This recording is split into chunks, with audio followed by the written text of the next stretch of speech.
امام اعظم ابو حنیفہ رحمۃ اللہ علیہ کی خوش اخلاقی کا واقعہ۔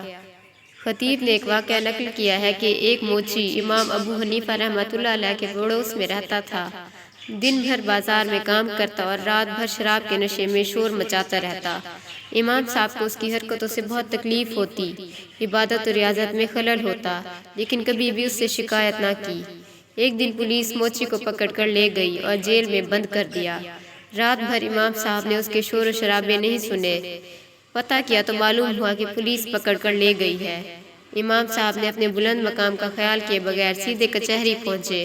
کچہری میں کھلبلی مچ گئی۔ حاکم، جو آپ کا شاگرد تھا، خود بھاگا ہوا باہر آیا اور دریافت کیا کہ آپ حضرت یہاں تشریف لانے کی کیا وجہ ہے۔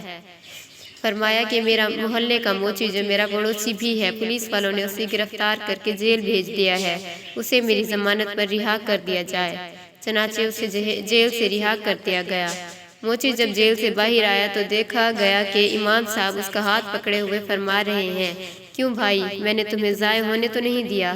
اس پر موچی سر جھکائے کہہ رہا تھا، نہیں میرے سردار، میرے آقا، آج کے دن سے آپ مجھے ایسی حرکتوں میں مبتلا نہ پائیں گے جن سے آپ کو اذیت ہوتی تھی۔ امام صاحب کے اخلاق کی بلندی کا حال ملاحظہ فرمائیے۔ جس موچی نے امام صاحب کو ہمیشہ تکلیف پہنچائی، اس کے ساتھ بھی آپ نے کس قدر بلند اخلاقی کا مظاہرہ کیا۔